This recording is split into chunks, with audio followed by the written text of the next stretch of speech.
ஓம் ஸ்ரீ பரமாத்மனே நமः. அத பஞ்சதசோऽध्यायः புருஷோத்தமயோகः.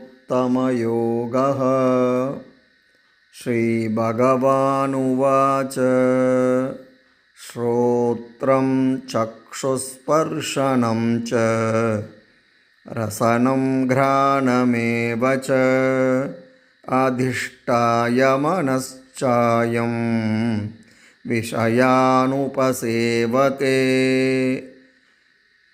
இங்கு கிருஷ்ண பரமாத்மா நாம் எவ்வாறு உலகை அனுபவிக்கிறோம் என்பது பற்றி விளக்குகிறார். ஜீவனானவன் தன் பிறவியில் கண், காது, மூக்கு, உடம்பு, மனது ஆகியவற்றை தன்னுடையதாக எண்ணிக்கொண்டு உலக இன்பங்களை அனுபவிக்கிறான். மனிதனை ஐம்பூதங்களுடன் இணைத்து வைப்பன ஐம்புலன்களாகும். அவ்வாறு இணையும் போது மனமானது அவற்றை இணைத்திடும் பாலமாக விளங்குகிறது.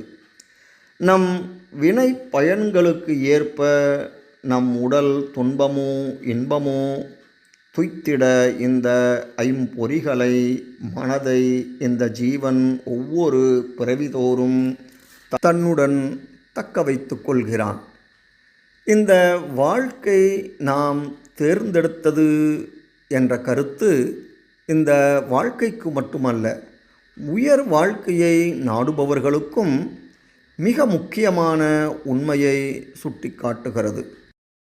பொதுவாக உயர் வாழ்க்கைக்கு மனதையும் புலன்களையும் தடையாக கருதுகிறோம். ஆனால் நாம் தான் அவற்றை பயன்படுத்துகிறோம் என்று இந்த ஸ்லோகம் கூறுகிறது.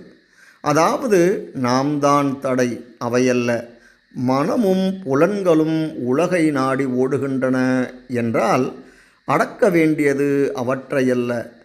அடக்குவதால் என்ன பயன்?